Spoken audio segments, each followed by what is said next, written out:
So last year was the first year that we implemented the Great Game of Business and open book management, and it was also the first year we collectively created our annual plan, aka budget. Before that, we had done an annual plan for the year, but it was really more top down. We didn't get the buy-in or engagement or people's input that we needed to, and it never really succeeded, it never really stuck.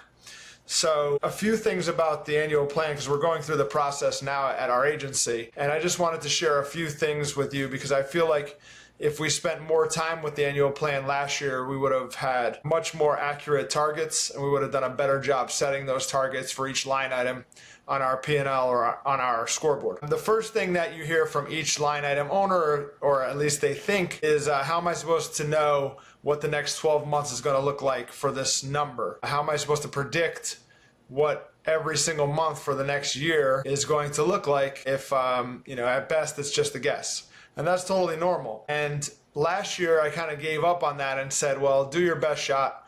Come up with what you think, even if it's just, a little bit more than what you were doing now or on the same pace as we're doing now. Come up with what you think, your best guess as to what this will look like. And I think we went through it pretty quickly, a little too quickly, because as we were working the year, it's important not to change any part of the annual plan because these are the goalposts or the targets that we're going after. So it's important not to keep moving the goalposts. Once it's set, it's set. So do a good job and at least work through your annual plan before the new year, before you launch the annual plan, to make sure that you thought through it as much as possible. So this year we're going through it with a little bit of, from different perspectives, and we're starting out with revenue, because I think any good plan starts from the top with revenue, because then other line item owners will be able to then say, okay, we're going to be doing this in revenue, or at least that's the plan. And what will this number look like? How much content will we need to buy? How many links will we need to build?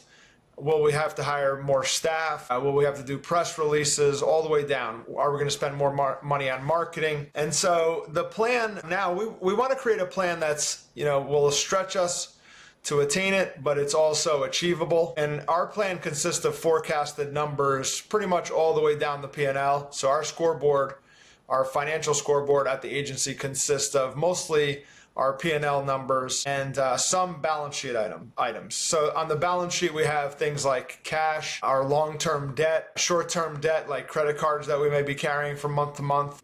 So, and on the P&L, it's important to also note on the scoreboard that we group all line items into just a few revenue lines, 5 or 6 expense lines, and 5 or 6 cost of sales lines. And everything is represented on that scoreboard, but not everything is disclosed. I remember when we first opened the books and taught the numbers, I had one person ask to see individual salary information, and the answer simply was no.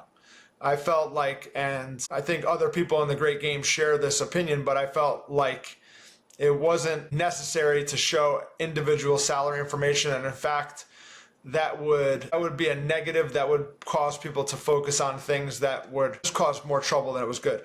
The point of all of this, teaching the books, open the books, teaching the numbers, is to have everybody learn the business and moving forward to hit a common critical number or common goal. And knowing each person's salary information is just not helpful. In fact, it's probably the opposite. So again, it all starts with revenue, then other people can go down from there.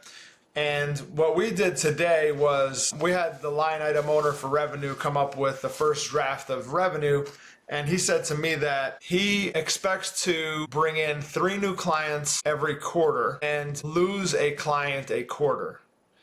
So that was his assumption, or that was his thinking going into the first draft of the revenue forecast from each month from January through December for 2023. And what we did was I started asking him questions like, is that, since we're upping some parts of our marketing, we're launching different campaigns in our marketing now, will the revenue lag behind that, or will it be, like you said, where come January, we're going to hit the ground running and have higher revenue right out of the gate? And, he didn't think of that.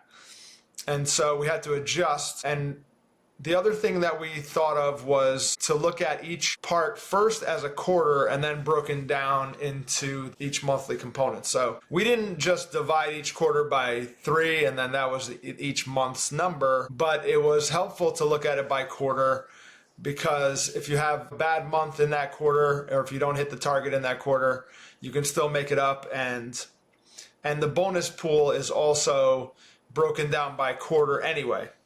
So if we hit the target profit number for the quarter, people will still make their bonus.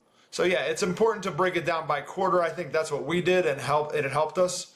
And then after we go back and forth about how many clients are going to come in, when are they going to come in, we also talked to the marketing team to see if these numbers were kind of grounded in reality and something we could expect to actually do. And then I think it's also important to go into contingency planning, what if planning, and to ask questions of each line item owner, like what happens if we lose a big client? Or do we really have to pay for that? Is there a better option or a different strategy we can be using? What if we have a big influx of new clients in a month?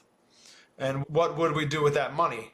So would we pay down debt, which in turn would decrease our liabilities? It might also decrease our interest expense, but it'll also decrease our cash position.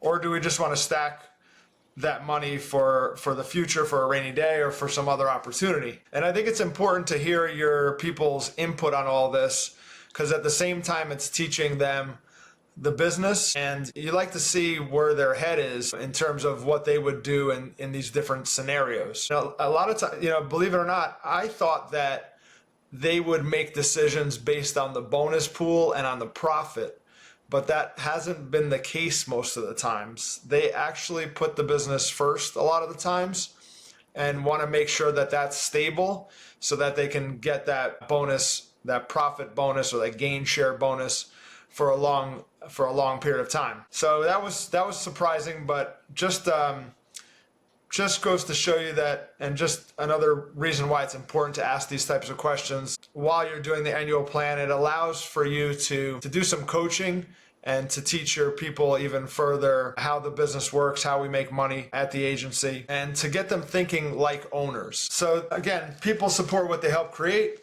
That was just our experience today and recently of going through the annual plan with each line item owner. And hopefully we'll have that all squared away before the new year so we can roll it out for January 1st. All right, if you have any questions, don't hesitate to reach out. And thanks for watching.